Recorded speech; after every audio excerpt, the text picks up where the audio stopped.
El día de hoy vamos a tratar sobre el corrimiento neutro en circuitos trifásicos, o en portugués, deslocamiento de neutro en circuitos trifásicos.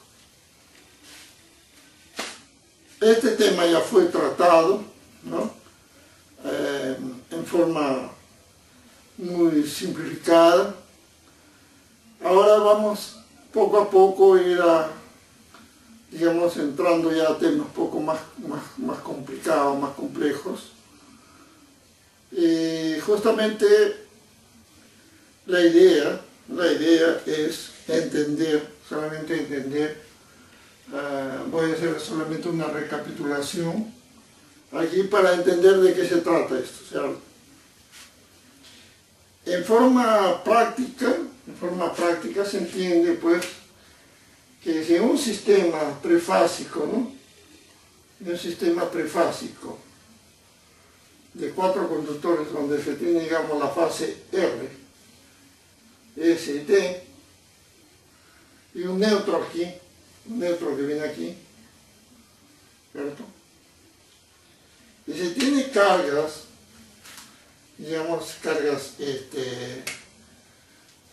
de fase, porque entre fases, ¿no? RS, ST, RT, digamos, vamos a suponer que existe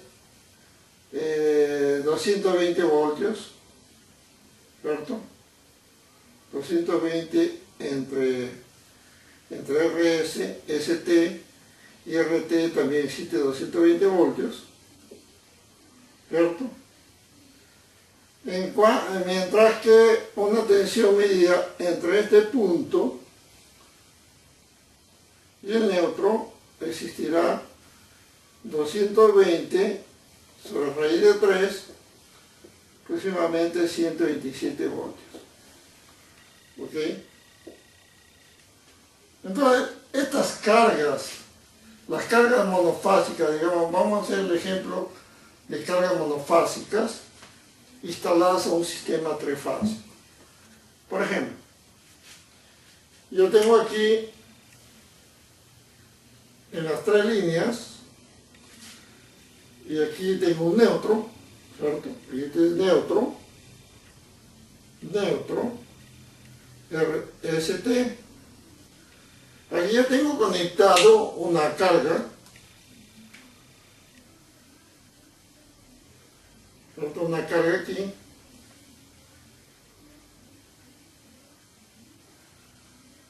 Aquí también tengo conectada otra carga, ¿cierto? Siempre dependiendo del neutro.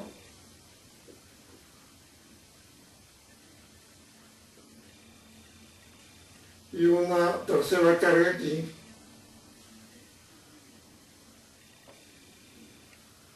¿Cierto?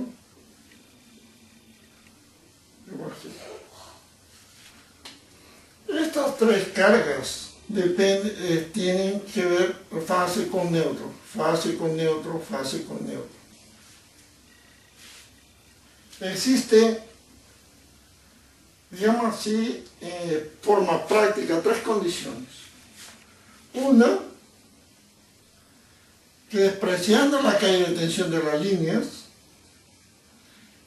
se desprecie la impedancia del neutro, o sea, el neutro sea, digamos, como decir, un conductor ideal. Por lo tanto, la carga que está conectada entre T y neutro, R y neutro, S y neutro y R y neutro, si fueran idénticas, si fueran cargas iguales, ¿cierto? ¿No? Y fueran cargas iguales, con las mismas características, entonces la sumatoria de corrientes de las 3 fases va a ser 0, por lo tanto, el neutro que está aquí, él pues, si existe, bien, si no existe, también no habría problema, ¿cierto? Y quedaría, digamos así, configurada de esta forma, ¿no? Vamos a colocarlo así, ¿cierto? Digamos así, RST. Con una estrella, una estrella, pero con estas cargas iguales, ¿cierto? Entonces, las tensiones que existe entre R y neutro va a ser igual a la tensión, si esta es la tensión de línea, ¿cierto? E línea, aquí va a ser E línea sobre raíz de 3. Correcto. Esto se va a entender de esa forma. Cargas idénticas. El neutro no cumple ninguna función ahí en ese momento.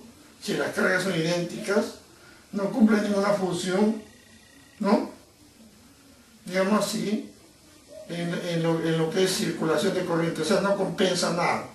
Por lo tanto, existe esta configuración aquí. El segundo caso es, que yo, el primer caso sería, el segundo caso, ¿cuál sería? Sería, entendiéndolo así,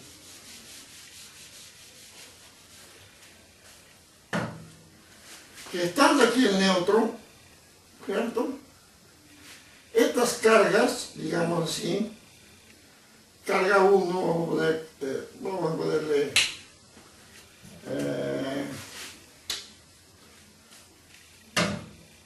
L1, vamos a ponerle L1, L2, L3, ¿no? Cuando las tres cargas L1, L2 y L3 pueden ser diferentes, ¿no? Dos iguales, una diferente, o las tres diferentes. ¿Correcto? Entonces las tres cargas diferentes. Entonces, ahí existirá una corriente equivalente, digamos así, una corriente compensadora equivalente al valor de desequilibrio de corrientes. ¿Okay? Entonces, en el neutro circulará una corriente compensadora en función de la suma de las tres corrientes de fase. Entonces, en el primer caso, en lo que habíamos mencionado anteriormente, ¿no? Que lo voy a representar aquí, en las tres fases de este neutro, R, S, T, cuando yo coloco un instrumento, un amperímetro aquí, ¿no? Abrazo los tres cables, ¿no? Y pongo aquí un amperímetro. Aquí me da una corriente igual a 0. Y aquí también el mismo amperímetro me va a indicar una corriente 0. Correcto, 0 amperios. ¿Ok? La suma de las tres corrientes es 0, por lo tanto no existirá corriente compensadora en el neutro. La corriente aquí será 0. En este caso, cuando las cargas son diferentes, aquí, si yo lo junto aquí, habrá una corriente, un amperaje, mayor que 0. ¿Cierto? Del mismo valor, aquí el amperímetro me va a indicar esta corriente mayor que 0, igual, esta corriente, igual a esta corriente. ¿Correcto? O sea, esta corriente, la suma vectorial de estas tres corrientes, me va a dar un valor equivalente a la corriente del neutro. ¿Correcto? Aquí. En estos dos se ha considerado, digamos así, que los conductores no influencian nada, ¿no? Pero en el tercer caso, vamos a considerar las tres fases, ¿correcto? Las tres fases, con el neutro, digamos, con una impedancia, ¿cierto? Una impedancia alta. Correcto, aquí este neutro, R, S, T, correcto. Entonces, aquí ya tenemos las cargas, ¿no? Aquí tendremos las cargas aquí. ¿Correcto? L1, dijo ahí,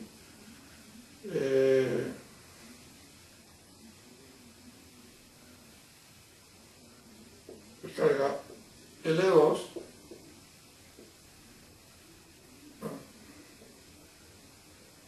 L2, ¿cierto? Y la carga aquí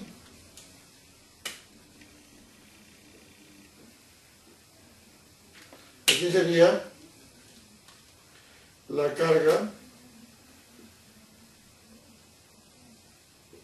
aquí la carga L3, entonces sería L2 y L3. Entonces aquí tendríamos una impedancia, ¿cierto? Una impedancia aquí, ¿correcto?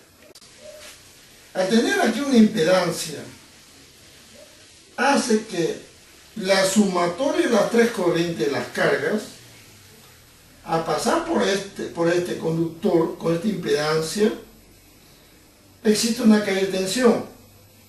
Por lo tanto, la tensión en cada carga, si son desequilibradas o sea, no son de igual valor las tres, la carga mayor, por ser carga mayor, tiene menor impedancia, y al tener menor impedancia, tiene menor tensión en sus extremos.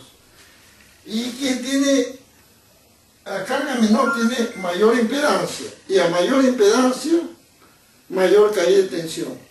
Por lo tanto, comienza a existir un desequilibrio de tensiones aquí. Mientras esta impedancia crezca, tiende a abrirse, ¿correcto? Y al tenderse a abrirse, estaría como un neutro abierto. Y allí viene a darse el problema de lo que sería el corrimiento del neutro. Entonces, teniendo este entendimiento preliminar, vamos a aplicar ya unos cálculos, ¿no?, con impedancia, para poder entender cómo es que va a aparecer esta tensión, ¿no?, esta tensión con neutro, ¿no?, en caso de, vamos a aplicarlo en caso de neutro abierto, ¿ok?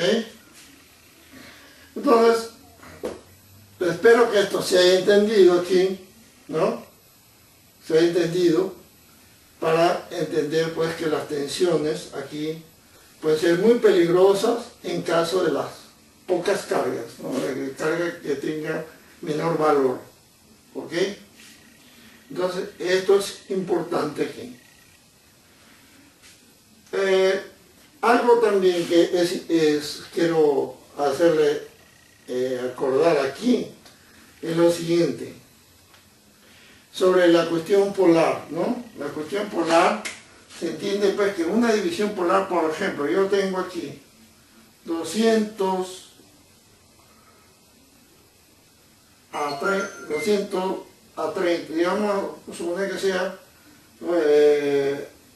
voltios, 200 voltios, ¿cierto?, que divide entre 10, una impedancia 10 a 15 grados, ¿cierto? La división aquí va a ser 20, se divide normal y se resta esto menos esto, ¿cierto? Eso ya está dado en un video, solamente que lo estoy haciendo recordar aquí. 30 menos 15, ¿cierto? Aquí sería 20 a 15 grados. Ese sería ampere. ¿Correcto? Entonces, esta aquí. Y en caso de la multiplicación, vamos a suponer que yo voy a multiplicar 200 por 10, solamente en forma polar, valores 200 a 30 grados por 10 a 15 grados, ¿cierto? El resultado va a ser 200 por 10, 2000, ¿cierto? Y aquí en este caso se suma 30 más 15, 45 grados. ¿Ok? Entonces 200, esta es forma polar. Y también vamos a trabajar sobre la cuestión rectangular, ¿no? Y eso vamos a verlo después. Y otro tema que vamos a entender es lo siguiente. Lo que vamos a entender como admitancia, ¿no? Admitancia. Admitancia, conductancia,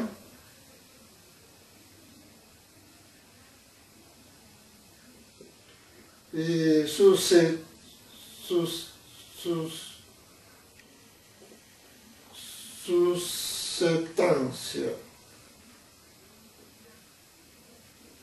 ¿Ok? Esta admitancia está como la letra Y. Esta conductancia está con la letra G. Y esta susceptancia con la letra B. ¿Cierto? Así como en una impedancia nosotros tenemos, digamos, la impedancia nos damos en ohmios, la resistencia en ohmios y la reactancia en ohmios. En este caso la admitancia se da en mos, ¿verdad? O en Siemens. ¿Verdad? Del mismo caso idéntico, y aquí también idéntico, ¿cierto? Todo aquí. Y va a entenderse pues que la admitancia al cuadrado es igual a la conductancia al cuadrado más la susceptancia al cuadrado, ¿cierto? O lógico que sería Y igual a raíz de G cuadrado más B cuadrado. Y admitancia, aquí es igual, Y es igual a 1 sobre Z, sobre impedancia. G va a ser igual a 1 sobre R y B va a ser igual a 1 sobre reactancia, ¿cierto? Reactancia. Entonces esta reactancia puede ser RC o XC o XL. O sea, puede ser capacitiva, puede ser inductiva. ¿Ok? Entonces espero que toda esta parte de aquí se entienda porque vamos a trabajar con esos términos. ¿Ok? Bueno, vamos a pasar al cálculo propiamente.